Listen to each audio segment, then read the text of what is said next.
ప్రార్థనతో మనం వాక్య ధ్యానంలోకి అడుగు పెడదాం. అందరూ కూడా తలలు వంచి ప్రార్థనలో ఏకీభవించండి, ప్రార్థిద్దాం.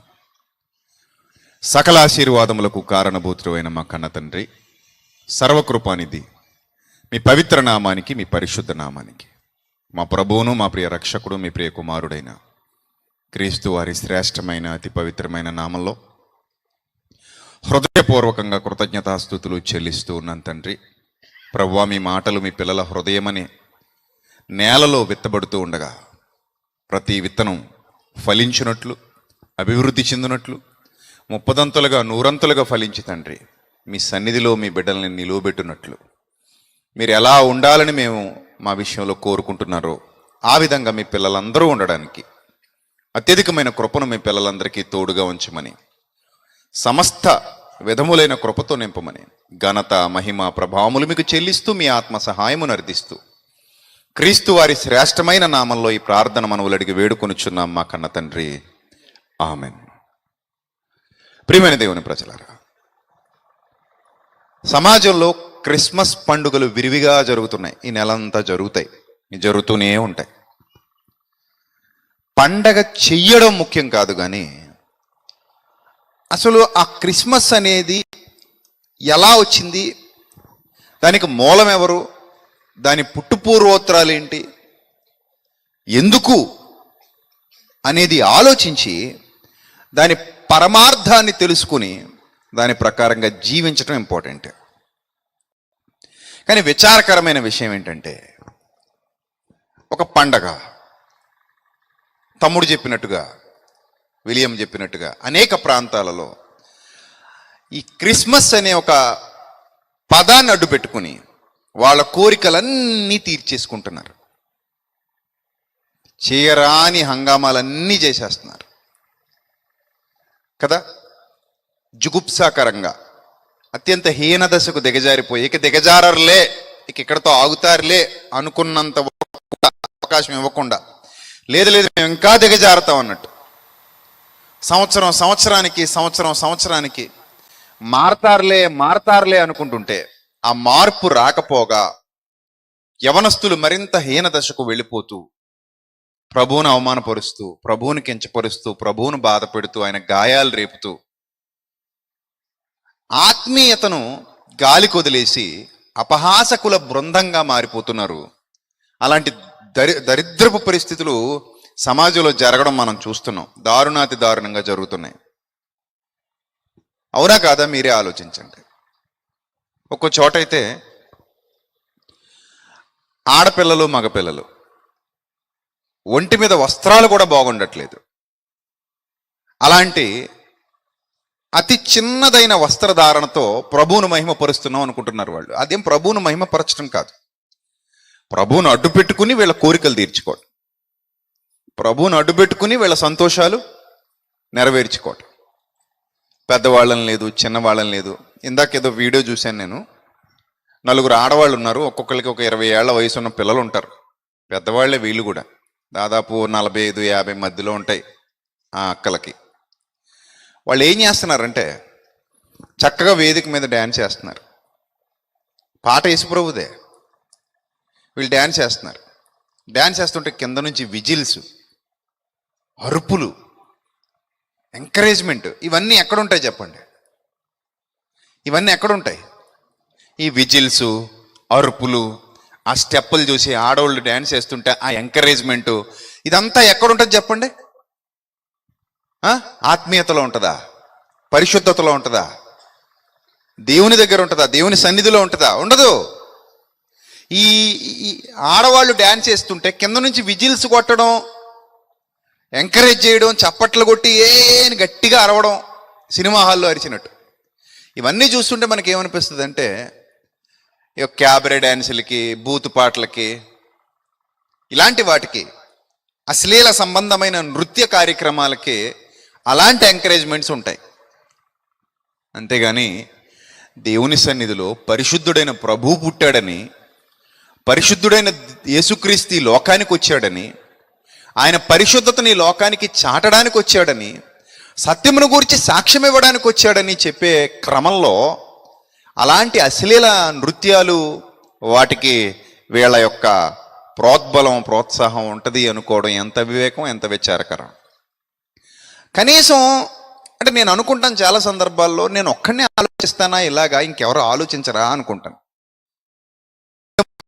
ఏమవుతాడు? చెడ్డవుతాడు. మాట్లాడకుండా మౌనంగా ఉన్నోడు ఎప్పుడు మంచోడే, అంతే కదా. మాట్లాడకుండా మౌనంగా ఉన్నోడు సమాజానికి ఎలా కనబడతాడు? మంచిగా కనబడతాడు. మాట్లాడినోడు మాత్రం సమాజానికి ఎలా కనబడతాడంటే చెడ్డగా కనబడతాడు.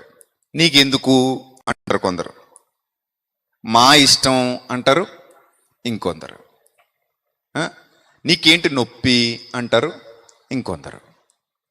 ఇవన్నీ చూస్తున్నప్పుడు తండ్రి, ఎంతకాలం పడుతుంది ప్రభువా వీళ్ళలో పరివర్తన రావడానికి? ఎంతకాలం పడుతుంది తండ్రి వీళ్ళలో మార్పు రావడానికి? ఎన్ని సంవత్సరాల కాలం పాటు మీ మాటలు బోధించాలి ప్రభువా? వీరిలో నూతనత్వం రాదా? జ్ఞానం రాదా? వివేకం రాదా? మీ కుమారుడైన క్రీస్తు ఈ లోకానికి ఎందుకు అడుగు పెట్టాడు అన్న ఆలోచన ఒక్కరిలో కూడా ఉండదా? ఉంటే ఎలా అవుతారా వీళ్ళు? ఉంటే ఎలా మారతారా? అసలు మారరు కదా అనిపిస్తుంది. అప్పుడు గుర్తొస్తుంటాయి, దేవుని వాక్యం గుర్తొస్తుంది.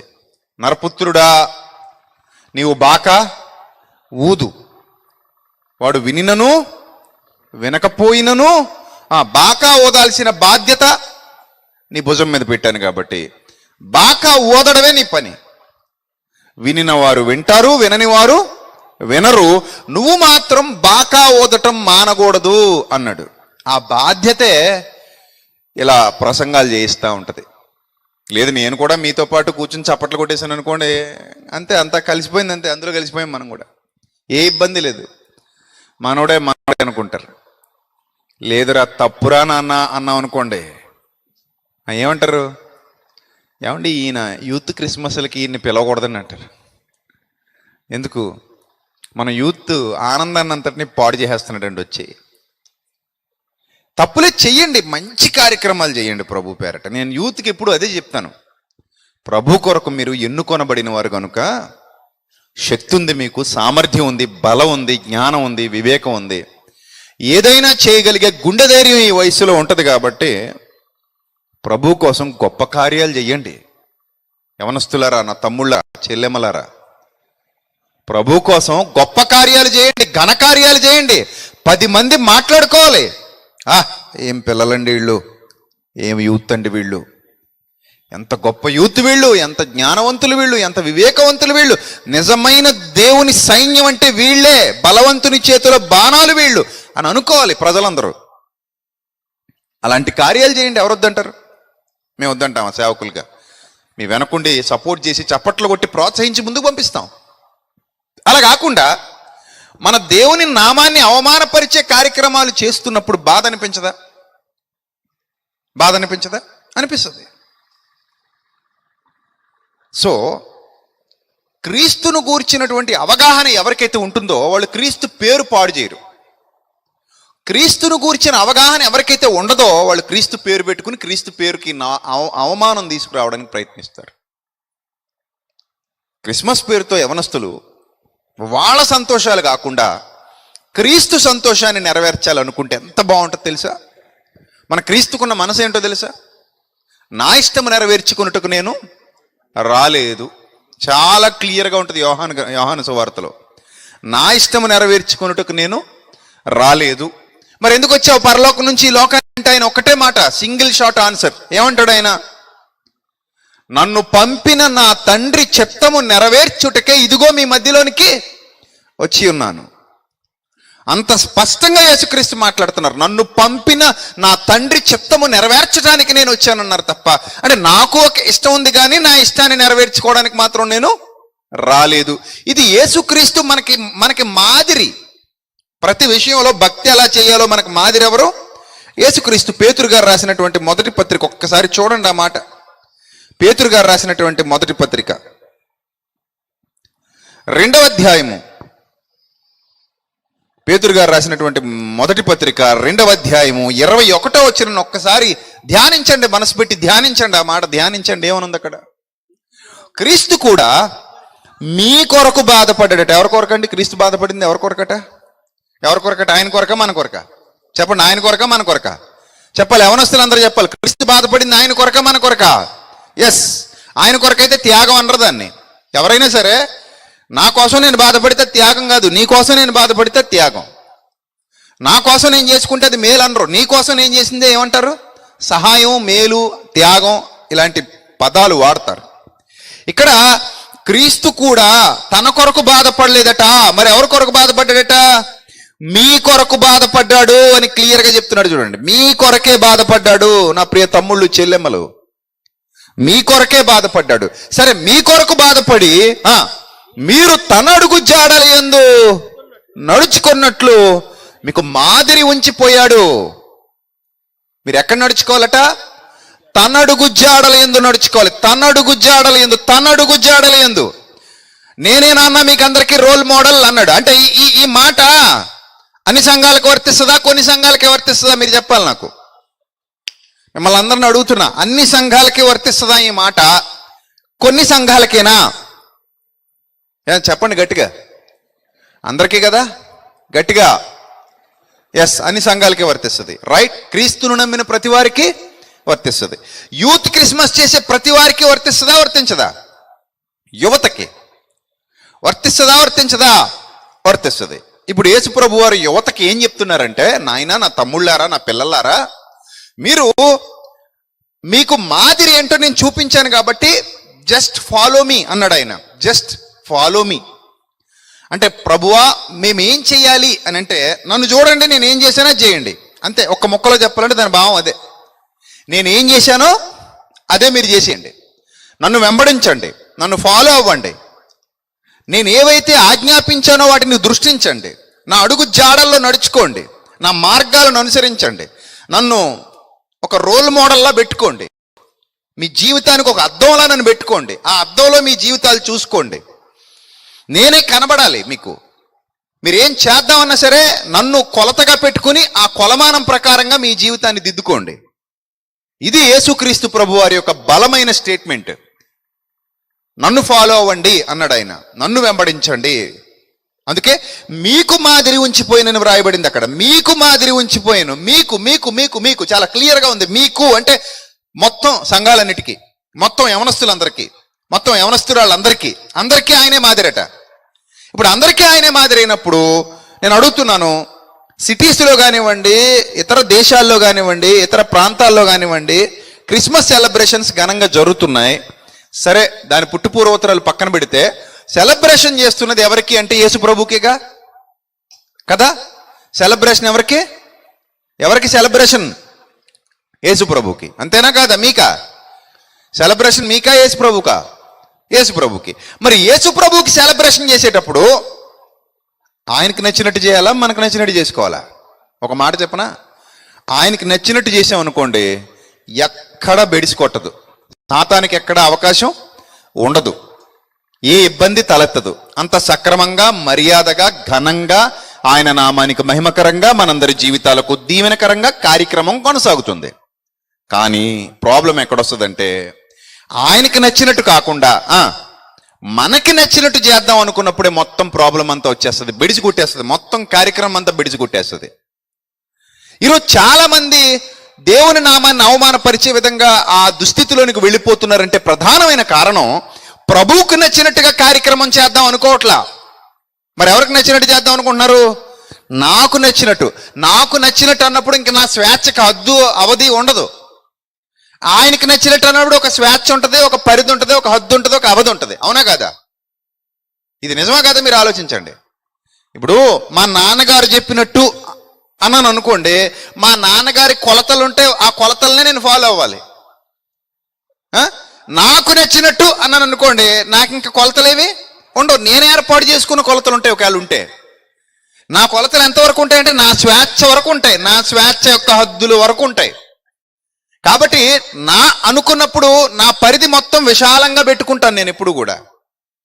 నీ అనుకున్నప్పుడు, లేదా నా పైన ఒక ఆయన ఉన్నాడు అనుకున్నప్పుడు ఆయన ఇన్స్ట్రక్షన్స్ ప్రకారంగా నేను చెయ్యాలి. కాబట్టి నా స్వేచ్ఛకి ఇక్కడ అవకాశం ఉండదు. అవునా? ఇప్పుడు పనివాడు ఉన్నాడండి, యజమాని మాటల ప్రకారంగా పని కొనసాగిస్తున్నాడు అనుకోండి, స్వేచ్ఛ ఉంటుందా? ఇతనికి కొలత ఉంటుందా? స్వేచ్ఛ ఉండదు, కొలత ఉంటుంది. ఆ కొలత ఎవరిచ్చిన కొలత? యజమానిచ్చిన కొలత.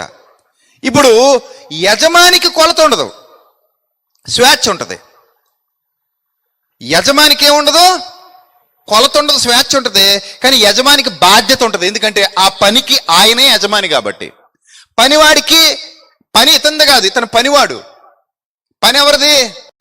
యజమానిది. కాబట్టి కొలత ఆయనకు ఉండాలి, కొలత ఏమో పనివాడికి ఉండాలి, స్వేచ్ఛ ఎవరికి ఉండాలి? యజమానికి ఉండాలి. ఇక్కడ కూడా మనందరం బాగా ఆలోచిస్తే మనసు పెట్టి, స్వేచ్ఛ ఎవరిది చెప్పండి? స్వేచ్ఛ ఎవరిది? దేవుడిది. కొలత ఎవరిది? మనది. యజమాని ఎవరు? దేవుడు. పనివాడెవరు? మనం. ఇప్పుడు యజమాని మాటల ప్రకారంగా పనివాడు ప్రవర్తించినంత వరకు యజమాని యొక్క పనికి ఏ నష్టం జరగదు. పనివాడు స్వేచ్ఛగా యజమాని యొక్క పనిని తన చేతుల్లోకి తీసుకుని అవధులు లేకుండా, కొలతలు లేకుండా ఇష్టానుసారంగా దాన్ని జరిగించినప్పుడు మొత్తం పని ఏమైపోద్ది? పాడైపోద్ది. ఈ విషయం ఒక్కటి మీకు అర్థమైతే ఈరోజు క్రైస్తవ్యంలో జరిగేవి మా ఇష్టం అనే విధంగా జరుగుతున్నాయి తప్ప ప్రభు ఇష్టం అనే విధంగా జరగట్లేదు. ఇది నిజమో కాదో మీరు ఆలోచించండి, ఒకసారి మనసు పెట్టండి. మా ఇష్టం అనే విధంగా జరుగుతున్నాయి కార్యక్రమాలు. ఇది ప్రభువుకి ఇష్టం, ప్రభు ఇష్టం మేము నెరవేరుస్తున్నాం. కావాలంటే మీరు చెక్ చేసుకోండి. నాట్ ఓన్లీ భీమవరం, నరసాపురం, పాలకొల్లు, భీమవరం, ఇవి మాత్రమే కాదు నేను చెప్పేది. All over India, all over world, ఎక్కడైనా సరే, ఏ ప్రాంతాల్లో అయినా సరే, ఒక చోట క్రిస్మస్ వేడుక జరుగుతుంది అంటే ఒక కొలత పట్టుకుని వెళ్ళండి అక్కడికి. ఆ కొలత ఏంటంటే ఇది ప్రభు కొలత, మనిషి కొలత అని చూడండి అక్కడికి వెళ్ళి. ఏ కొలత? ఇది ప్రభు కొలత ప్రకారంగా జరుగుతున్న కార్యక్రమమా, లేక మనుషుల స్వేచ్ఛాపూర్వక వాతావరణంలో, వాళ్ళ విధమైన ఆలోచన విధానంలో, స్వేచ్ఛాయుతమైన ఆలోచన విధానంలో వాళ్ళు నిర్వహిస్తున్నటువంటి కార్యక్రమమా అని మీరు ఆలోచించారు అనుకోండి, అక్కడ ప్రభు కొలతలు అయితే వాక్యాన్ని బట్టి ఉంటాయి, మనుషుల కొలతలు అయితే వాక్యాన్ని దాటిపోయి ఉంటాయి. వాక్యాన్ని దాటిపోయి. మొన్న ఎక్కడో ఒక ఆయన వాక్యం చెప్తున్నాడట, పాస్టర్ గారిని పిలిచారట, పెద్ద ఆయన్ని పిలిచి వాక్యం చెప్తున్నాడట. వాక్యం చెప్తుంటే ఎవడో కుర్రాడు తీసుకొచ్చి అవుట్, అదిగో ఆ స్టేజ్ కింద పెట్టాడట. అవుట్లు పెడతారా వాక్యాలు చెప్పేటప్పుడు? అతను చచ్చిపోయినంత పని అయిందట. సడన్గా పెద్ద అవుట్ పేలితే గుండె ఏమైపోద్ది, ఒకసారి దడక్కిపోతాడు కదా. మళ్ళీ అంబులెన్స్ని పిలిపించి అవి పిలిపించి చచ్చిపోతాడేమని భయం. మొత్తం మీద ఆయన అనుకుంటాడు, ఇంకెప్పుడు వీళ్ళ మీటింగ్కి పిలిచినా కూడా వెళ్ళకూడదు నాయన అనుకుంటాడు. అవుట్లు కాల్చుకుంటే అందరు పోయాక కాల్చుకోరా బాబు, నీకు అంత సరదాగా ఉంటేనే. వాకింగ్ చెప్పేటప్పుడు అవుట్లు పెడతావా కింద? ఇంకా నయ్యం స్టేజ్ కింద ఎట్టు, ఆయన కాళ్ళ కింద ఎట్టలేదు. ఈ పిచ్చి పనులు ఒకటి కాదు, రెండు కాదు, బోల్డ్ చేస్తున్నారు పిచ్చి పనులు. ఒకడు అంటాడు పెద్ద కేక్ తెస్తాడు. సరే కేక్ తెచ్చావు, కట్ చేసుకుని అందరూ తినండి, తప్పలేదు, కట్ చేసుకుని తినేయండి, మీ కడుపుకే అది దేవుడికి ఏం ఉపయోగపడదు కదా, మనం తినేదే కదా, సరే తినేయండి. ఇంకా మీకు మంచి మనసు ఉంటే మీరు ఎప్పుడూ తింటారు కాబట్టి ఆ కేక్ కట్ చేసి రోడ్డు పక్కన చాలామంది బేదలు ఉంటారు కదా, వాళ్ళకి పట్టుకెళ్ళి ఈరోజు మా ప్రభు పేరట కార్యక్రమం చేస్తున్నాం, మీరు తినండి అని పెట్టండి. వాళ్ళు సంతోషంగా తింటారు, ఎందుకంటే కేక్ కొనుక్కుని తినేంత డబ్బులు వాళ్ళ దగ్గర ఉండవు, అన్నం దొరకడమే కానా కష్టం వాళ్ళకి. అలాంటిది మీరు కేక్ కొని పట్టుకెళ్ళి వాళ్ళకి పెట్టారనుకోండి, ఆహా అని ఆనందంగా తింటారు, అది ఇంకా గొప్ప విషయం. అది అలాంటివి చేయకుండా పెద్ద కేక్ అట, ఆ కేకు ఒకరిదొకరు తీసుకుని మొఖాలకు రాసుకున్నారట వీళ్ళు. క్రిస్మస్ వేడుకలో నెత్తికి ఎర్రగా టోపీలు పెట్టుకుని కేకు తీసుకొని ఒకరికొకరు ఏం చేసుకున్నారట, మొఖాలకు రాసుకోదు. ఏమన్నా ఫెయిర్ అండ్ లవ్లీయా, ఫెయిర్ ఎవరా, మొఖాలకు రాసుకుంటారు కేక్ తీసుకుని. అంటే కుడి చేత్తో చేసే పని ఎడం చేత్తోను, ఎడం చేత్తో చేసే పని కుడి చేత్తోను చేసే బ్యాచ్ అన్నమాట ఇది. అది తినేదిరా, దౌర్భాగ్యులారా, మొఖాలకు రాసుకునేది కాదు అది, అది తినేది. ఇంకా అంతకే మీకు మొఖాలకు రాసుకోవాలనుకుంటే పేడ రాసేసుకోండి, గొడవ ఉండదు. రోడ్ల మీద ఉంటుంది కదా, చాలా చోట్ల ఫ్రీగా దొరుకుతుంది, అది ఎవడో తిండు, అది రాసేసుకోండి. అలా రాసుకుని తిరిగే వాళ్ళు కూడా ఉన్నారు కాబట్టి రాసేసుకోండి. అందుకే తినేదాన్ని మొఖాలకు రాసుకుంటే ఏమొస్తుంది? ఒకడు ఆకలితో బాధపడుతున్నాడు కదా, అక్కడ ఆకలితో అలమటించేవాడు ఉన్నాడు కదా, వాడి కేకు దొరకదు కదా, పాపం బేదోడు కదా, పట్టుకెళ్ళి వాళ్ళకి ఇవ్వచ్చు కదా. మొఖాలకు పేడ రాసుకున్నట్టు రాసుకుని ఆ తర్వాత జిడ్డు పోవడానికి 2 సబ్బులు తగలేసి ఆ బట్టలన్నీ నాశనం చేసుకుని, ఇది ఏ విధమైన పైశాచికపు ఆనందం ఇది? ప్రభు పేరట ఈ ఆనందం, ప్రభు పేరట అని ఆనందం, పైశాచికపు ఆనందం. ఇలాంటి పైశాచికపు ఆనందాలన్నీ నీ స్వేచ్ఛను బట్టి వచ్చాయి, ప్రభు స్వేచ్ఛలో అయితే అవి ఉండవు. అసలు ఎంత మంచోడు తెలుసా మన ప్రభు. 3 రోజులు మీటింగ్ పెట్టాడు ఆయన. 3 రోజుల మీటింగ్లో భోజనాలు పెట్టలేదు, ఓన్లీ వాక్యమే చెప్తున్నాడు ఆయన. ఒక రకంగా సెమినార్, మనం జనవరిలో పెడతాం కదా సెమినార్, అలాంటి సెమినార్ మనం 3 పూటలో పెడతాం. ఆయన అసలు ఏం పెట్టకుండా 3 రోజులు వాక్యమే చెప్పాడు. ఈలోగా వాక్యం పూర్తయ్యాక ఆయనకు డౌట్ వచ్చింది. శిష్యులు అన్నారట, ప్రభువా ఆశీర్వాద ప్రార్థన అయిపోయింది, ఆమె నేనేసం పంపించేయమంటావా అంటే, నాయన వీళ్ళు 3 రోజుల నుంచి ఏమైనా తిన్నారా అని అడిగితే, ఏం తినలేదు కదా ప్రభు, మనం అంత టైం ఇవ్వలేదు కదా, మరి ఏంటి తినడానికి ఏమైనా ఉందా, వీళ్ళని ఎలాగే పంపించేస్తే ఎక్కడైనా కళ్ళు తిరిగి పడిపోతారేమో భయం వేస్తుంది, మరి ఏమైనా ఉందా తినడానికి అని అంటే, ప్రభు ఏమీ లేదు ప్రభు, ఒక పిల్లోడి దగ్గర ఏదో కొద్దిగా ఆహారం ఉంది, పట్టుకురండి అని చెప్పి పట్టుకొచ్చారు. దాన్ని ఆకాశం వైపు తట్టు చేతులెత్తి ఆశీర్వదించి కృతజ్ఞతాస్తుతులు తండ్రికి చెల్లించి విరిచి పంచిపెట్టమన్నాడు. వీళ్ళు పంచిపెడుతున్నారు. ఎలా తింటారు? 3 రోజుల నుంచి అసలు తినలేదేమో, ఎలా తింటారు చెప్పండి? గట్టిగా తింటారు కదా, బెల్ట్ లూజ్ చేసి మరీ తింటారు. సో మొత్తం మీద గట్టిగా తిన్నారు అందరూ, తిన్న కాడికి తిన్నారు, తిన్నంత తిన్నారు, తినదానికంటే ఎక్కువే తినేశారు. ఇంకా అలా తినగానట ఇంకెన్ని మిగిలాయట చెప్పండి, ఎన్ని మిగిలాయి? 12 గంపలు. జాగ్రత్తగా పోగు చేయండి అన్నాడా, చల్లేండిరా కింద అన్నాడా? పని అయిపోయింది కాబట్టి చల్లేండి కింద అన్నాడా? ఏం చేయమన్నాడు? అవన్నీ జాగ్రత్త, అవన్నీ ఏం చేయాలి? పోగు చేయండి. అంటే ఆహారాన్ని వృధా చెయ్యొద్దు, అది మన ప్రభు నేర్పించాడు మనకి. ఆహారాన్ని వృధా చెయ్యొద్దు, తగినంత తినండి, మీకు మీ దగ్గర ఉంటే లేనివానికి పెట్టండి అని మనకి ప్రభు నేర్పిస్తే, కేకులు తీసుకుని మొక్కలకు పూసుకుంటున్నారంటే మరి ఏం చేయాలి అని అక్కడ సేవకులు ఏం చేయాలి? నిజంగా మా చర్చిలో పిల్లల్ని అలా రాసుకోమనండి, నా చేతులతో నేను కొరడా చేసి తొక్కు ఉడిపోలే చితక్కుట్టయిపోతే అడగండి, నో డౌట్. మళ్ళీ అందులో రేపు పొద్దున్న నా దగ్గరకు వస్తాడా రాడా నాకు అనవసరం, మళ్ళీ నన్ను నా వైపు చూస్తాడో చూడ నాకు ఐ డోంట్ కేర్, నాకు అనవసరం. మామూలుగా వేదిక మీద నుంచి తరిమి కొడతాను పిల్లల్ని, అలా కానీ మా చర్చిలో పిల్లలు చేస్తే. సేవకుడు ఇంత ఖచ్చితంగా ఉన్నాడు అనుకోండి, విశ్వాసాలు అలా చేయరుగా. అరే నాయన తప్పురా నాయన, మొఖాలకు పూసుకోవడం కరెక్ట్ కాదు, మనం దేవుని పిల్లలం, ఆహారాన్ని అలా వృధా చేయకూడదు, మిగిలిపోతే మన ప్రభు ఏం చేశాడు? గంపల్లోకి ఎత్తించి తర్వాత వాళ్ళైనా తింటారు, లేకపోతే లేనోళ్ళైనా తింటారు, బేదోళ్ళైనా ఎవరొకళ్ళు తింటారు, ఆకలి కొన్న వాడికి పెడతారు ఆహారం. అలాంటిది మొఖాలకు పూసుకుని ఏం సాధిద్దామని, మొఖాలకు పూసుకోవాల్సినంత కర్మ ఏంటి, ఆ పని ఏంటి, అసలు దానివల్ల ఉపయోగం ఏంటని అడుగుతున్నాను నేను. ఈ మధ్య బర్త్డే పార్టీల పేరుతో జరుగుతున్నటువంటి ఒక నీచమైన కల్చర్ ఇదే. కుర్రాళ్ళందరూ వెళ్ళడం, ఒక బైక్ మీద కేక్ పెట్టడం, ఆ కుర్రాళ్ళందరూ పోగవడం, కోసిన తర్వాత ఆయన పట్టుకుని బలవంతంగా కేకులో ముఖం పెట్టి నొక్కేస్తున్నారు. ఊపిరాడకి చచ్చిపోతే వాళ్ళ అమ్మ నాన్నకి ఎవరు జవాబుదారి? ఎందుకు అలాంటి పిచ్చి పనులు? కళ్ళల్లో కేక్ వెళ్ళిపోతే కళ్ళు పోతే మంచిది కాదు కదా, ముక్కు లోపలికి వెళ్ళిపోతే ఊపిరితిత్తుల్లోకి వెళ్ళిపోతే మంచిది కాదు కదా క్రీము. ఎందుకు అలాంటి పైశాచిక పనులు ఎందుకు, నీచమైన పనులు ఎందుకు? ఆ ముక్కలు కట్ చేసుకుని చక్కగా మీ పొట్ట పట్టినంత తిని మిగిలింది ఎవరొకరికి పెట్టొచ్చు కదా.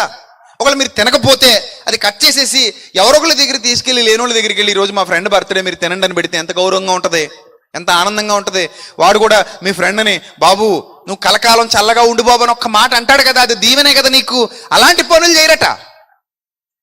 పీకల దాకా తాగేసి మొక్కలకు పూసుకుని దెయ్యాల్లాగా రోడ్ల మీద నానా హంగామా చేసేటువంటి కుర్రాళ్ళు ఉన్నారు. వీళ్ళని ఏమనాలి అసలు? ఏమనాలి? ఇది ఎక్కడి వాతావరణం ఇదంతా? ఎలాంటి వాతావరణం? ఈ నీచమైన వాతావరణం ఎలా వచ్చింది? ఈ వాతావరణాన్ని తీసుకొచ్చి ఈరోజు ఇక్కడ మనకి క్రైస్తవ్యంలో పెడుతున్నారా? కేకులు పోసుకుని హడావడి చేసేసి అది పండగ. అది ఏం పండగ? ఇది దరిద్రం. పక్కోడిని బాధ పెట్టేది పండగ, ప్రభువుని బాధ పెట్టేది పండగ, అది దండగ. ఒక మనిషికి నీ వల్ల ఉపయోగం లేదు, నిన్ను వల్లే నీ పొరుగువాడిని ప్రేమించమని చెప్పిన ప్రభుకి నీ వల్ల ఉపయోగం లేదు. ఎవరికి ఉపయోగం లేదు నువ్వు చేస్తున్నావు అంటే దాన్ని ఏమనాలి? ప్రభు కార్యక్రమం అనాలా, పనికిమాలిన కార్యక్రమం అనాలా? చెప్పండి, ఏమనాలి?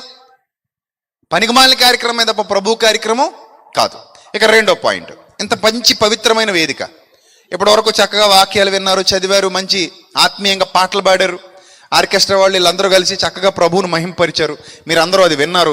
పాట విన్న తర్వాత మనిషి హృదయంలో ఆలోచన పుట్టాలి. అది పాట అంటే. పాట అంటే కేవలం మనల్ని ఎంటర్టైన్ చేయడానికి కాదు, మనల్ని ఆలోచింపజేయడానికి. కీర్తనలన్నీ పాటలే. ప్రతి కీర్తన మనకు పాఠాలు నేర్పిస్తుంది, మనల్ని ఎంటర్టైన్ చేయదు.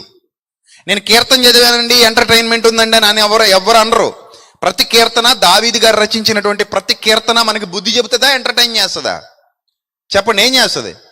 బుద్ధి చెబుతుంది, ఎంటర్టైన్ చేయదు. అంటే పాట అనగానే, అది దేవుని పాట అనగానే బుద్ధి చెప్పేది తప్ప, పాఠాలు నేర్పించేది తప్ప మనల్ని ఎంటర్టైన్ చేసేది కాదు. మనల్ని ఎంటర్టైన్ చేస్తుందంటే అది లోక సంబంధమైన పాట అయి ఉండాలి.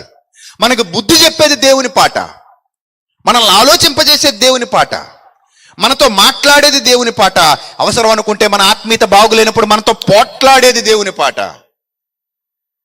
అలాంటి ఒక బలమైన ఆత్మీయ ఉద్యమంతో కూడినటువంటి పాట ఆయన మహిమపరచడానికి, మనల్ని ఆయన తట్టు తిప్పటానికి, మనల్ని ఆయనకి దగ్గర చేయడానికి. అదే దావీదు గారు రాశారు, ఎన్నో కీర్తనలు రాశారు. ప్రతి కీర్తన పాఠమే, ప్రతి కీర్తన ఒక పాఠమే. అలాంటిది ఈరోజు క్రిస్మస్ కోసం ప్రత్యేక కీర్తనలు మన వాళ్ళు రెడీ చేసుకుంటున్నారు. ఎన్ని పాటలు ఉన్నాయి తెలుసా? మీరు కావాలంటే అబ్జర్వ్ చేయండి, లిరిక్స్ మనకు అర్థం అవ్వవు. డీజే సౌండ్లు తప్ప అందులో మనకేం అర్థం అవ్వవు. లిరిక్స్ అస్సలు అర్థం అవ్వవు. విందామంటే లిరిక్స్ ఉండవు కొన్ని పాటల్లో. మరి ఏముంటాయి? హూ, హా, హీ, హో అనుకుని పిచ్చగంతులు, పిచ్చరుపులు, అవి కావాలి. ఎందుకు? మనం పొగలు పెట్టుకుని ఇక్కడ ఎగరాలంటే ఆ పాటలు ఉండాలి. ఇందాక సోదరులు చెప్పారు కదా, నేను పాట రాశానని. కన్యక గర్భము ధరించునను మాట ప్రవచనం అని ఒక పాట రాశాను. ఇప్పటికి 2 క్రిస్మస్ పాటలు రాశాను. 2 ఏళ్ల కిందటో, 1 సంవత్సరం కిందటో ఒక పాట రిలీజ్ చేసాం, పుట్టింది రాజుగా బ్రతికింది బేదగా అని. నిన్నగాక మొన్న ఒక 3 రోజుల క్రిందట కన్యక గర్భము ధరించునను మాట ప్రవచనం, ఓ కన్యక దాన్ని అంగీకరించడం సాహసం అని ఒక క్రిస్మస్ పాట రాశాను. చాలామంది పిల్లల్ని అది ఆకట్టుకుంది. ఇప్పటికీ యూట్యూబ్లో విపరీతంగా షేర్ వెళ్తుంది. అది దాదాపు 75,000 మందో 76,000 మందో ఆ పాట ఇప్పటికి చూశారు 3 రోజులకే. సో ఇంకా చాలామంది షేర్ చేస్తూ ఉన్నారు, చూస్తూ ఉన్నారు, పాట వాళ్ళ యొక్క విలువైన స్పందనలు తెలియజేస్తూ ఉన్నారు. దానికి డ్యాన్సులు కుదరవు. నేను రాసిన పాటకి డ్యాన్సులు కుదరవు, కష్టం. అయినా కూడా దానికి డ్యాన్స్ చేసేసారంటే నేనేం చేయలేను. ఇంకా నా వల్ల కాదు, ఇంకా దానికి నేను ఏం చేయలేను. కానీ మ్యాక్సిమం దానికి అది డ్యాన్సులు వేసే పాట కాదు అది. ఆ పాట కేవలం ఒక మనిషిని ఆలోచింపజేసేది. అది పాడుతుంటే ఒక మనిషి నిలువెల్లా కరిగిపోవాలి, ఆలోచించాలి. ఆహా, నా ప్రభు త్యాగం ఎంత గొప్పది కదా, నా ప్రభు నా కొరకెంత బాధపడ్డాడు కదా, నా ప్రభు నా కొరకెంత శ్రమ పడ్డాడు కదా, ఆ రోజుల్లో ఇలాంటి సంఘటనలు జరిగాయి కదా, ఇలాంటి ఘోరాలు జరిగాయి కదా, బాధాకరమైన పరిస్థితులు కూడా సంభవించాయి కదా, ఎంతోమంది పసిపిల్లలు మరణించారు కదా. ఇవన్నీ కూడా ఆలోచించినప్పుడు ఇన్ని సంఘటనల సమాహారమే కదా నా క్రీస్తు జనన సుధా, ఆయన కీర్తిప్రద, ఆయన గురించి నేను మాట్లాడాలంటే ఇన్ని సంఘటనలు ఉన్నాయి కదా, వీటన్నిటినీ కలిపితేనే కదా అని జరిగాయి అని ఒక ఆలోచన వస్తుంది. ఎండింగ్కి వెళ్ళేసరికి ప్రతి ఒక్కడు ఆలోచిస్తాడు, కానీ దానికి డ్యాన్సులు కుదరవు. సో కానీ ప్రత్యేకంగా డ్యాన్స్ కోసమే ఓ పాట తయారు చేశారంటే అది ఎవరి స్వేచ్ఛ? ఎవరిచ్చిన స్వేచ్ఛ? మనిషి మనసులో దుష్టుడు పుట్టించినటువంటి స్వేచ్ఛ. అంటే ఎందుకు నువ్వు పాట తయారు చేసావు? ప్రభు మహిమ కొరక, మనిషిని ఆలోచింపజేయడం కొరక, మనిషికి గుణపాఠాన్ని నేర్పించడం కొరక, మనిషి బ్రతుకును దిద్దటానిక, మనిషిని ఉద్ధరించడానిక కాదు. మరి ఎందుకు నువ్వు ఒక పాట తయారు చేసావు ప్రత్యేకంగా? అంటే ఆ ఊపు, ఆ గోల, ఆ గొడవ. ఇప్పుడు ఇక్కడ ఆర్కెస్ట్రా వాళ్ళు ఉన్నారు, మంచి కీబోర్డ్స్ ఉన్నాయి, తబలాస్ ఉంటాయి, అన్నీ ఉంటాయి. వీళ్ళు శ్రావ్యమైన సంగీతాన్ని ఇక్కడ ప్లే చేయగలరు. తలుచుకుంటే ఏమయ్యా, వీళ్ళు తలుచుకుంటే ఏం చేయగలరు? రణగొన ధ్వనులు సృష్టించేసి ఊపు రప్పించేయగలరు. ఊపు అంటే అది ఏ రకమైన ఊపు? అది ఊపు అంటే అప్పుడప్పుడు ఊగుతారు కదా, ఏ ఊపు చెప్పండి? అది ఉద్రేకం, ఒక రకంగా ఉద్యమం కాదు అది. ఏంటది? ఉద్రేకం. ఎలా పుట్టిన ఉద్రేకం? అది వీళ్ళు పుట్టించిన ఉద్రేకం. దేంతో? అంతే, మ్యూజిక్ పెంచితే ఆటోమేటిక్గా మీకు కూడా కాళ్ళు అంటారు, లోపల నుంచి పూనకాలు వచ్చేస్తాయి. ఇంకంతే, అక్కడి నుంచి ఇంకా చూడండి, అది మోగినంతసేపు మిమ్మల్ని ఎవడ ఆపలేడు. అంటే ఇప్పుడు క్రిస్మస్ పాట అంటే ఎలా ఉండాలన్నమాట? ఈ రేంజ్లో ఉండాలి. చూడండి, ఎక్కడ చూడండి యవనస్తులు చిరిగిపోయిన ప్యాంట్లు వేసుకుని కింద పడి దొల్లేసి ఎగిరేసి గెంతేసి అబ్బాబ్బా స్టెప్పులు చూస్తుంటే ఏముండదు, ఇంకంతా లోక సంబంధమైనవే. భయంకరంగా వేసేస్తారు స్టెప్పులు అలిసిపోయేలాగా. పాటలు కూడా పేరుకి సుమా అవకాశం ఇచ్చామనుకోండి మనోళ్ళు కూడా పాటలు మార్చేస్తారు, ఏముండదు. బాగోదని కొంతవరకు ప్రభు పాట పెడదాం, చెయ్యాల్సిందంతా మనం చేసేద్దాం. పాట మాత్రం ఎవరిది పెడదాం, అక్కడక్కడ హల్లెలూయా అనో యేసయ్యా అనో ఆ 2-3 ముక్కలు అర్థమవుతుండాలి జనాలకు, అంతే. మిగిలిన ఏం అర్థం అవ్వని ఏం పర్లేదు. ఇంకా పాట మొత్తం ఏం అర్థం అక్కర్లేదు. ఇంకా మధ్య మధ్యలో ఎక్కడో హల్లెలూయా అనేది ఒకటి వినబడాలి, మధ్య మధ్యలో ఎక్కడో యేసయ్యా అన్నది ఒకటి వినబడాలి, లేకపోతే క్రిస్మస్ అన్నది ఏదో ఒకటి వినబడాలి. మిగిలిందంతా మీ ఇష్టం, ఇంకా ఏం వినబడక్కర్లేదు. ఇంకా లిరిక్స్తో పని లేదు ఇంక ఇలాంటి వాటికి. ఇంకా చూడండి మొత్తం వేదిక అంతా హడావిడి చేసి దుమ్ము దులిపేస్తారు. ఇంకా స్టెప్పులు కరెక్ట్గా టెంపోలో పడతా ఉంటాయి, ఫ్లో అలా నడుస్తూ ఉంటుంది. దానికోసం 15-20 రోజులు ప్రాక్టీస్ ఉంటుంది. వీళ్ళలో ఒక్కడు కూడా చర్చికి వచ్చేవాడు గాడీడు. ఈ డ్యాన్సులు వేసేవాళ్ళు ఎవ్వరు కూడా ఆదివారం ఆరాధనకి రారు, పాస్టర్ గారి మాట వినరు, కనీసం వాక్యం చదవరు, బైబిల్లో ఎన్ని పుస్తకాలు ఉన్నాయో కూడా వాళ్ళకి తెలీదు, బైబిల్ సరిగా అర్థం చేసుకున్న బ్యాచ్ కాదు. కానీ ఎప్పుడు ప్రత్యక్షం అవుతారు వీళ్ళు? డిసెంబర్లో మాత్రమే మన చర్చిల్లో కనబడతారు వీళ్ళు. రానివ్వకండి దయచేసి సంఘాలారా. మీకు నిజంగా బుద్ధి, జ్ఞానం, భయం, భక్తి ఉంటే వాళ్ళను రానివ్వకండి. కానీ మీరేమనుకుంటారు, చాలే రానివ్వద్దంటే ఈయన మనకు సపోర్ట్ ఉండొద్దు, దన్ను ఉండొద్దు, ఎందుకు మనకి పనికిమాలిన దన్ను? మాకు 3 సంఘాలు ఉన్నాయి, మేము నడపట్ల సంఘాలని, మాకు అలాంటి పనికిమాలోళ్ళు సపోర్ట్ ఏమీ లేదు. మాకు అందరు ఆత్మీయులే, యథార్థవంతులైన పిల్లలు, వాక్యం కోసం ప్రయాసపడే పిల్లలు. తక్కువ మంది ఏంటి, బోలెడంత మంది ఉంటారు మా సంఘంలో. రాజమండ్రిలో కానీ, మండపేటలో కానీ, బలభద్రపురంలో కానీ ఖాళీ ఉండదు అసలు. కొన్ని 100 మంది వచ్చి కూర్చుని వాక్యం వింటారు. అనేక ప్రాంతాల నుంచి యవనస్తులు వస్తారు. ఎక్కడ మేము అలాంటివి లేవే, మరి మాకు నడవట్లేదా సంఘాలు, మేము చేయట్లేదా కార్యక్రమాలు? ఎందుకు భయపడాలి? దేనికి భయపడాలి? ఎవరికి భయపడాలి? అబ్బాయి లేదండి వాళ్ళని రానివ్వకపోతే మాకు చాలా ఇబ్బంది అయిపోద్దండి అంటే రానివ్వకండి దయచేసి. ఆత్మీయతను పాడు చేసే వాళ్ళని ఎప్పుడూ లోపలికి రానివ్వకూడదు. వాళ్ళు వచ్చి ఈ హడావిడంతా చేసి వాళ్ళకి ఇష్టం వచ్చినట్టుగా అల్లరి చేసి దేవుడి నామాన్ని మహింపరిచేది ఏమీ లేదు. మీరు కింద నుంచి ఏళ్ళు వేస్తారు, కేకలు కొడతారు, గలిబిలి చేస్తారు, హడావిడి చేస్తారు. ప్రభు అల్లరికి కర్త కాడు.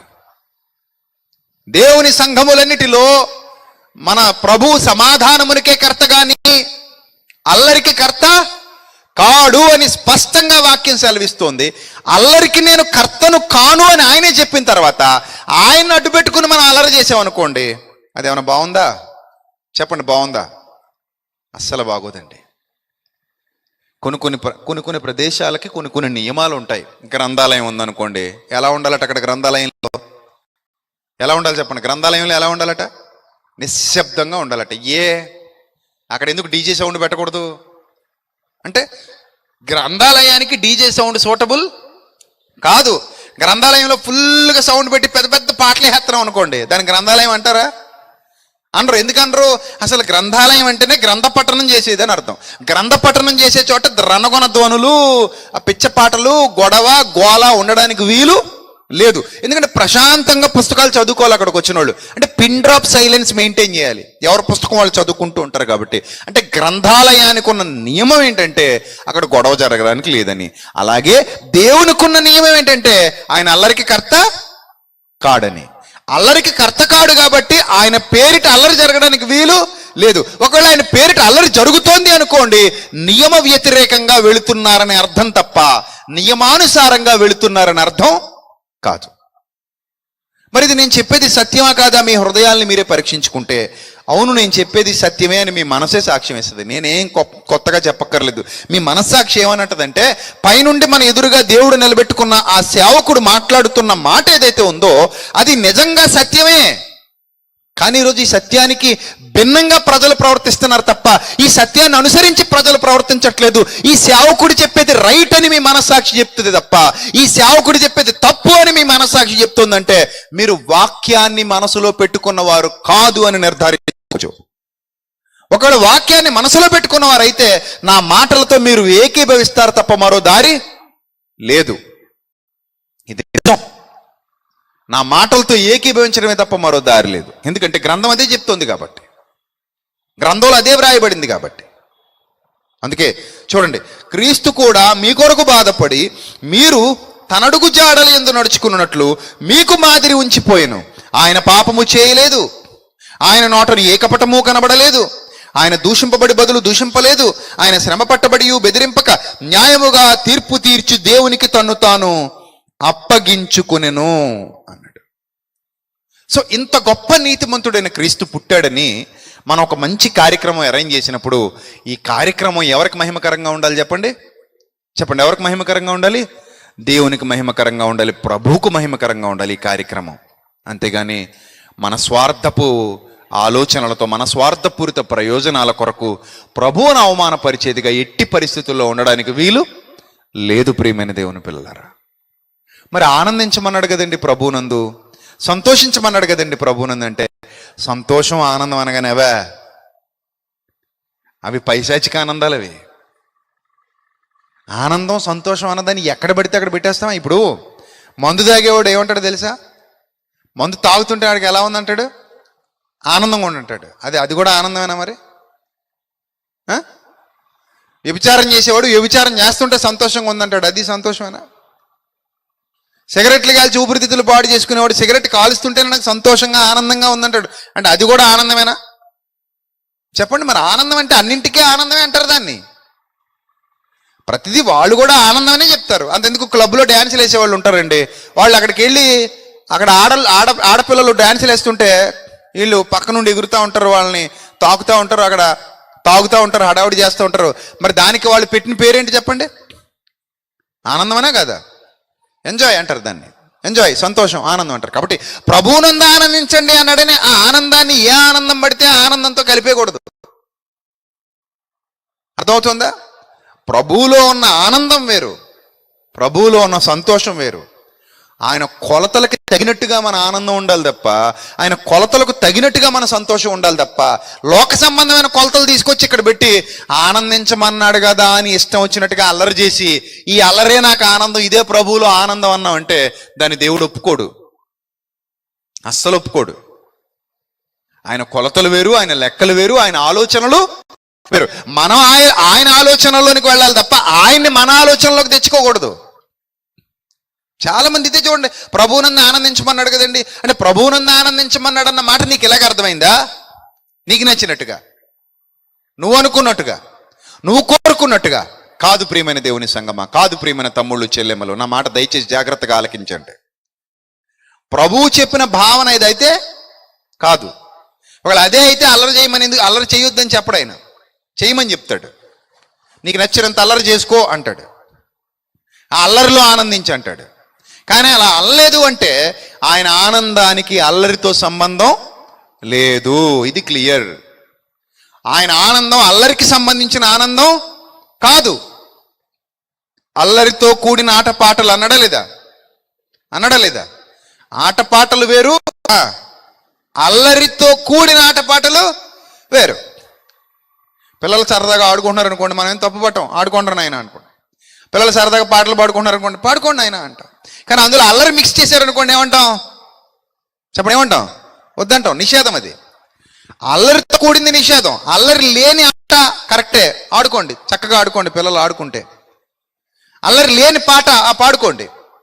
కానీ అల్లరితో కూడిన ఆట, అల్లరితో కూడిన పాట అది దేవునికి ఇష్టమైనది కాదు, ఇష్టమైనది కాదు. చాలామంది అల్లరితో కూడిన ఆటపాటలు అనగానే సినిమాలు మాత్రమే అంటారు. వాళ్ళకి అలాగ అర్థమైంది. అలానే అన్ని సినిమాలు చెడ్డవి కాదు కదా. మరి కరుణామయుడు కూడా ఏంటి? మరి మనిషి తీసిన సినిమాయే, ఒక మనిషి తీశాడు కరుణామయుడు. పరలోకం నుంచి వచ్చింది ప్రింట్. పోనీ అందులో అన్ని నిజాలు తీసాడా, కొన్ని అబద్ధాలు ఉన్నాయా? చెప్పండి, ఉన్నాయా లేదు? కొన్ని అబద్ధాలు, కొన్ని కిట్టించినవి కూడా ఉంటాయి అందులో. అంతెందుకు ప్యాషన్ ఆఫ్ క్రైస్ట్ సినిమా ఉందా? ప్యాషన్ ఆఫ్ క్రైస్ట్లో అన్ని నిజాలే, కొన్ని మానవ కల్పితాలు కూడా ఉన్నాయి. 10 కమాండ్మెంట్స్ ఉన్నాయి. 10 కమాండ్మెంట్స్లో కూడా కొన్ని మానవ కల్పితాలు ఉన్నాయి. కింగ్ డేవిడ్ స్టోరీ ఉంది, కింగ్ సాల్మన్ స్టోరీ ఉంది. అన్ని సినిమాలు తీస్తారు ఇంగ్లీష్ వాళ్ళు. అందులో కూడా కొన్ని కల్పితాలు.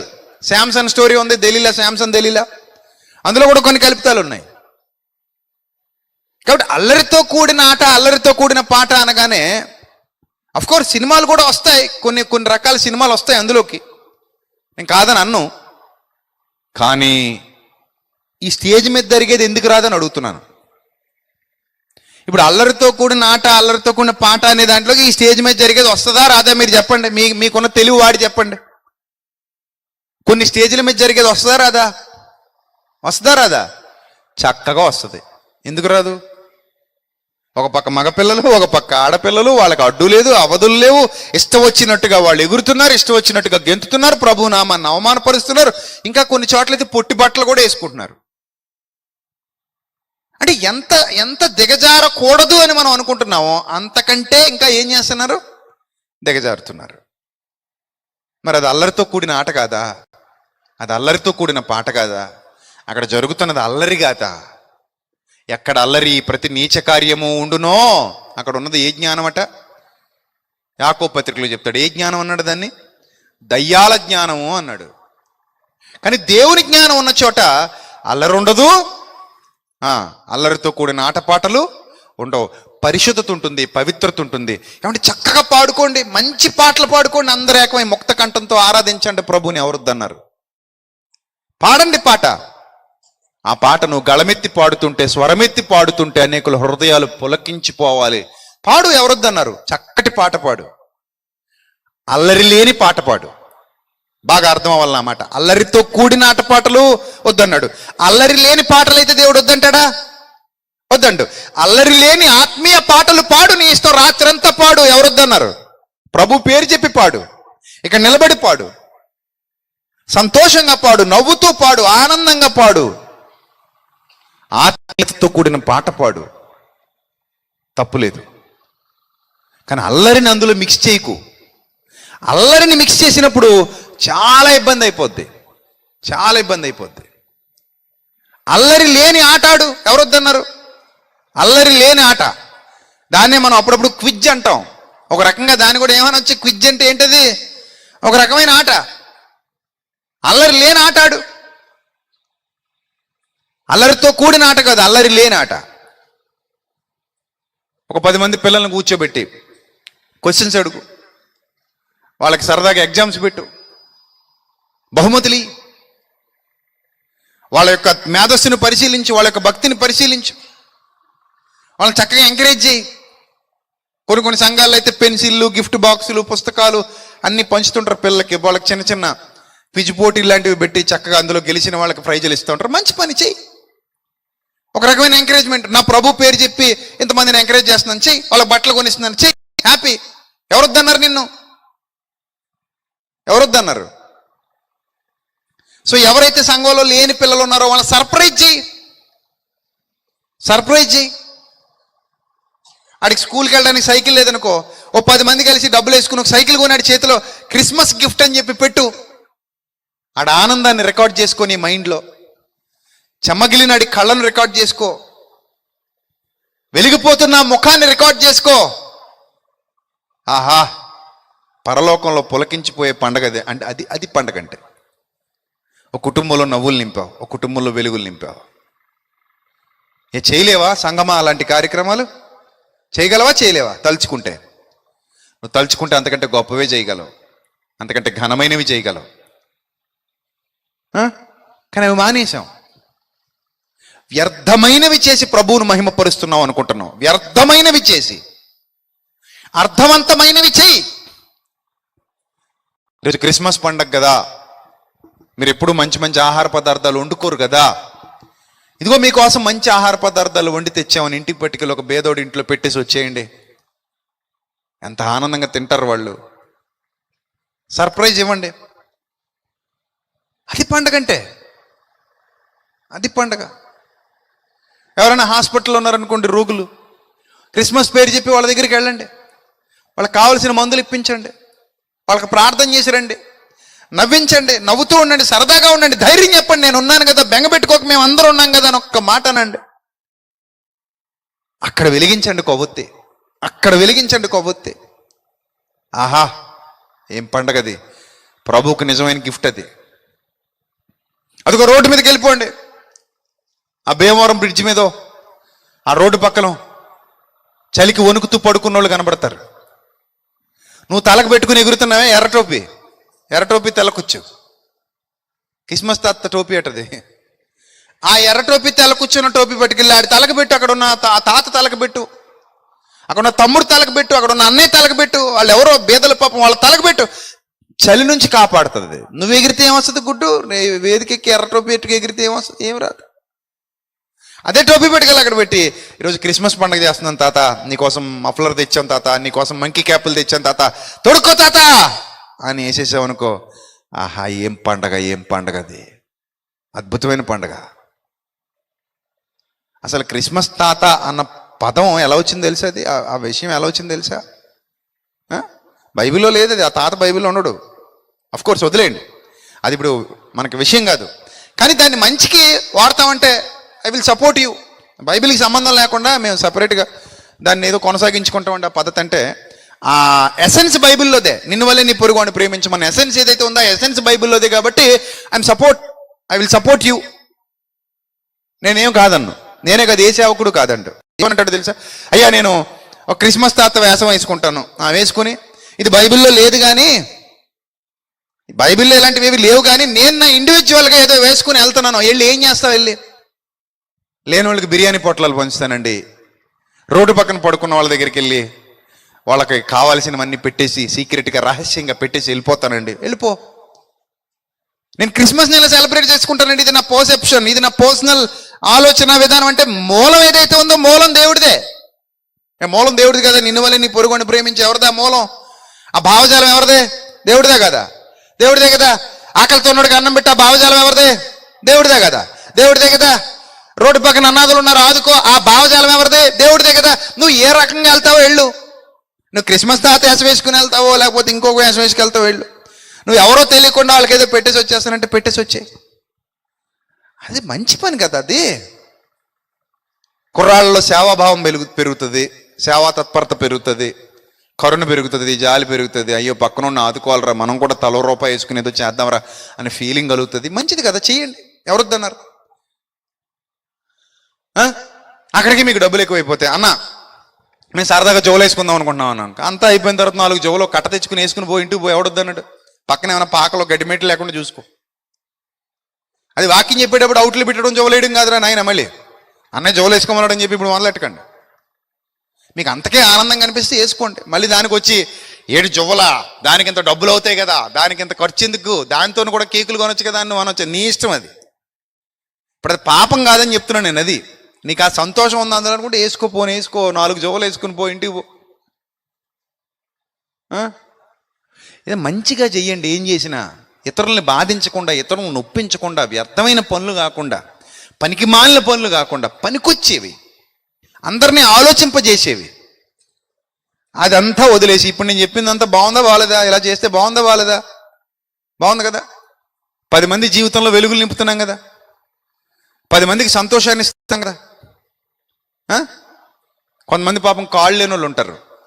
సంఘం అంతా యవనస్తులందరూ ఏకమై ఈ పిచ్చి గొంతులకు ఖర్చు పెట్టే డబ్బులతో ఒక మంచి 3 చక్రాల కుర్చీ, 3 చక్రాల అదేని ఏమంటారు, వీల్ రిక్షా లేకపోతే ఆటో లేకపోతే స్కూటరు ఇలాంటిది కొని దాని మీద ఒక ఎర్రటి గుడ్డ కప్పి ఇక్కడ దాకా తెచ్చిపెట్టి ఆ అబ్బాయిని అలా తీసుకొచ్చి ఇక్కడ పెట్టి ఆ గుడ్డ ఓపెన్ చేయవయ్యా అంటే ఓపెన్ చేస్తాడు. అతను అది ఓపెన్ చేయగానే అందరూ చప్పట్లు కొట్టి ఇది నీదే అన్నారనుకో, అది నిజమైన క్రిస్మస్ అంటే. ఎంత బాగుంటుంది ఆ వేదిక, ఎంత హ్యాపీ ఫీల్ అయిపోతాడు. అలా చేయండి. అక్కడక్కడ కాళ్ళు పోయిన వాళ్ళు ఉంటారు. ఏ రాజస్థాన్ కాలో మీ సంఘం అంతా కలిపి తెప్పించి పెట్టించి వేదిక మీద పండగ చేయండి. అతను నడిపించండి అయ్యా, అతను నడిపించండి. దాన్ని చూచి ప్రభు ఆనందించేవాడు. నేను మళ్ళీ చెప్తున్నా, పుట్టినరోజు నాదైనప్పుడు నాకు నచ్చినట్టు చేయాలా, నీకు నచ్చినట్టు చేయాలా చెప్పు? పుట్టినరోజు నాదైనప్పుడు నీకు నచ్చినట్టు చేస్తే నేను ఒప్పుకుంటానా? ఒప్పుకోను. మరి అలాగే నువ్వు ప్రభు పుట్టినరోజు అంటే ఎప్పుడో మనకు తెలీదు, బైబిల్లో లేదు, బైబిల్లో రాయబడలేదు ఎప్పుడు పుట్టాడు. సరే నేను చేస్తాను అంటున్నావు కాబట్టి చెయ్యి. ఆ ఎసెన్స్ మిస్ అవ్వకుండా చెయ్యి. నువ్వు ఎలాగో మానవు కాబట్టి ఆ చేసేదేదో ప్రభువుకు అనుకూలంగా చేయి, ప్రభువుకు ఉపయోగకరంగా చేయి, అది మంచిగా చేయి, చెడ్డగా మాత్రం చేయకు. నువ్వు మనసు పెట్టి వింటే నా మాటలు నీకు జ్ఞానాన్ని ఇస్తాయి, వివేకాన్ని ఇస్తాయి. మనసు పెట్టలేదు అనుకో, నా మాటలు నీకు నొప్పిగా ఉంటాయి, ఇబ్బందిగా ఉంటాయి. కానీ నేను బాధ పెట్టాలని కాదు, నేను బాగు చేయాలన్నదే నా తాపత్రయం. ఒకసారి నేను కఠినంగా మాట్లాడుతుంటే కొంతమందికి అనిపిస్తుంది, ఈయన ఏంటండి చాలా కఠినంగా ఉన్నాడు అనిపిస్తుంది. నా కఠినత్వం వెనక నీ మీద ఉన్న ప్రేమే తప్ప నీ మీద నాకేం ద్వేషం లేదు. Really I love you. నాది నిజం లవ్ నాది. నేను నిజంగా లవ్ చేస్తున్నాను కాబట్టే నిజాలు చెప్తున్నాను. అదే బైబిల్లో వ్రాయబడింది. ఏమనుందో తెలుసా బైబిల్లో? మేలు కోరి స్నేహితుడు గాయము చేయును, పగవాడు లెక్కలేనన్ని ఆ ముద్దుల మీద ముద్దులు పెడతాయి. ముద్దు పెట్టేవాడిని నమ్మకు. మరి ఎవరిని నమ్మంటున్నాడు? ఇస్కరియోతు కూడా యేసుప్రభుకి ఏం పెట్టాడు? ముద్దే పెట్టాడు, దొంగ ముద్దు పెట్టి మరి ఏం చేశాడు? అప్పగించేశాడు. సో అందుకే మేలు కోరి స్నేహితుడు ఏం చేస్తాడట? గాయములు చేస్తాడట, పగవాడు లెక్కలేనన్ని ముద్దులు పెడతాడట. నా ప్రియ తమ్ముళ్ళు చెల్లెమ్మలు, మీరు మారితే నిజమైన పండగ. మీరు మారితేనే పండగ. మీరు చేసే కార్యక్రమాలు బాగుంటే పండగ. మీరు ఉన్నతమైన కార్యాలు చేయండి, ప్రభు నామానికి మహిమకరంగా చేయండి. అప్పుడు లోకమందు మీరు జ్యోతుల వలె ఉంటారు. క్రిస్టియన్ యూత్ అండి, క్రిస్టియన్ యూత్ పలానా ఏరియాలో ఉంటారు. అబ్బా పోటీపడి చేస్తారండి దేవుని పని, పోటీపడి చేస్తారండి సేవా కార్యక్రమాలు, పోటీపడి చేస్తారండి మంచి పనులు అని అన్నప్పుడు ఎంత బాగుంటుందో తెలుసా? అది ఎంత ఘనంగా ఉంటుందో తెలుసా? ఎంత ఘనంగా ఉంటుందో తెలుసా? మా పిల్లలు కూడా పంచి పెడతా ఉన్నారు, ఇప్పటికీ పంచి పెడతానే ఉన్నారు. వీళ్ళు రగ్గులు కొనిచ్చాం, దుప్పట్లు కొనిచ్చాం. రాత్రులు వెళ్తారు బళ్ళు వేసుకుని వీళ్ళు ఐఫర్గాడ్ విద్యార్థులు. దారిలో ఎవరు దొరికితే వాళ్ళకి ఇచ్చేస్తారు. మంకీ క్యాపులు ఉంటాయి, రగ్గులు ఉంటాయి, దుప్పట్లు ఉంటాయి. దానికి మళ్ళీ మాకు స్పెషల్గా దానికి స్పాన్సర్లు కూడా ఉన్నారు. కొంతమంది అక్కలు చెల్లెమ్మలు, వాళ్ళు ఎక్కడో దూరదేశాల్లో ఉంటారు, దూర ప్రాంతాల్లో ఉంటారు. వాళ్ళ పేరు మీద వాళ్ళు ఇక్కడ పంపిస్తూ ఉంటే అనాథలకి, లేని వాళ్ళకి చక్కగా ఇస్తూ పోతూ ఉంటే, శీతాకాలంలో మీరే మంకీ క్యాప్ లేకుండా ఇక్కడ కూర్చోలే పేరు చూసారా? చక్కగా అదుకో చాలామంది మంకీ క్యాపులు పెట్టి కూర్చున్నారు ఇక్కడ. చలి కదండి. చక్కగా రక్తం ఒంట్లో ప్రవహించే మనకే చలిగా ఉంటే రోడ్డు పక్కన ముసలాళ్ళు ఏమైపోవాలి చెప్పండి? మనకి ఇల్లు ఉంది, దుప్పటి ఉంది, మంచి మంచం ఉంది, తలుపేసేసుకు చక్కగా ముడుచుకు పడుకుంటాం. పొద్దున దాకా వెచ్చగా ఉంటుంది, మనకి ఇబ్బంది ఉండదు, మెత్తటి పరుపు.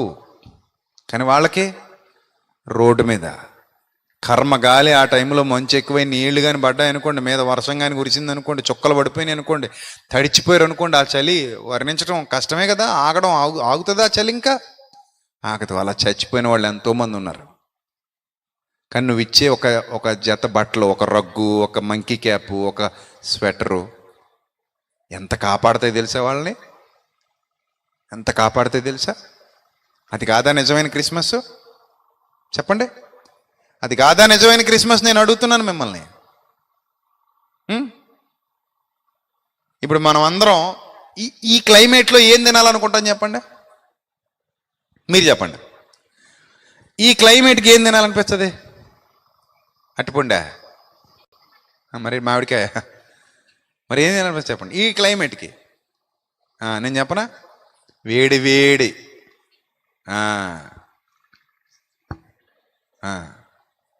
లాగేయాలంటే జాయింట్లు, వేడి వేడి బిర్యానీలు, మటన్ బిర్యానీ, చికెన్ బిర్యానీ, లేకపోతే వేడి వేడి బజ్జీలు, పకోడీలు. ఇవి కోరుకుంటుంది శరీరం. ఎందుకు? బయట చల్లగా ఉంది కాబట్టి లోపలికి ఏం వెళ్ళాలి? వేడిగా వెళ్ళాలి. ఒకవేళ సాదాసీదా భోజనం తిన్నా కూడా ఎలా తినాలనుకుంటాం? చల్లారాక తినాలనుకుంటాం, పొగలు గొక్కుతుండగా తినేయాలనుకుంటాం. అన్నం వేడిగా ఉన్నప్పుడు, కూర వేడిగా ఉన్నప్పుడు, వేడి వేడి అన్నంలో ఆవకాయ పచ్చడి వేసుకుని, అబ్బా కలిపేసుకుని, ఒక నేతి చొక్క వేసుకుని, ఇప్పుడు తినేకండి ఊరిపోతుంది నోరు అనకండి. చక్కగా ముద్ద కలుపుకొని ఆ కారంగా ఉన్న ఆవకాయ ముద్ద నోట్లో పెట్టుకు బద్ద కొరుక్కుంటూ ప్రశాంతంగా ఉండాలనుకుంటాం కదా. ఎందుకు చెప్పండి? ఎందుకు? క్లైమేట్ అండి, క్లైమేట్ ప్రాబ్లం. అలా ఉంది క్లైమేట్, మరి ఏం చేయమంటారు? మనకే ఇలా ఉంటే బయట పడుకున్నోడి శరీరం కాదా, వాడికి వేడిగా తినాలని అనిపించదా? అన్నం కోసం ఎదురు చూడదా ఆకలి? అన్నం కోసం ఎదురు చూడదా ఖాళీ కడుపు? అన్నం ఎవరైనా పెడతారేమో అని ఆశగా ఎదురు చూడవా ముసలి ప్రాణాలు? అక్కడికి వెళ్ళి క్రిస్మస్ చేద్దామండి, బాగుంటుంది. నా మాట వినండి, అక్కడికి వెళ్ళి చేద్దాం క్రిస్మస్ ఈ నెలంతా.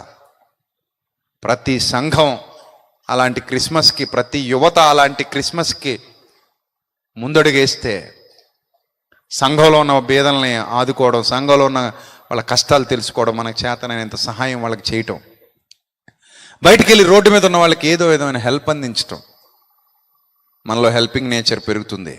ప్రభు సంతోషిస్తాడు, ప్రభు ఆనందిస్తాడు. అది నిన్ను వలె నీ పొరుగు వానిని ప్రేమించటం అంటే.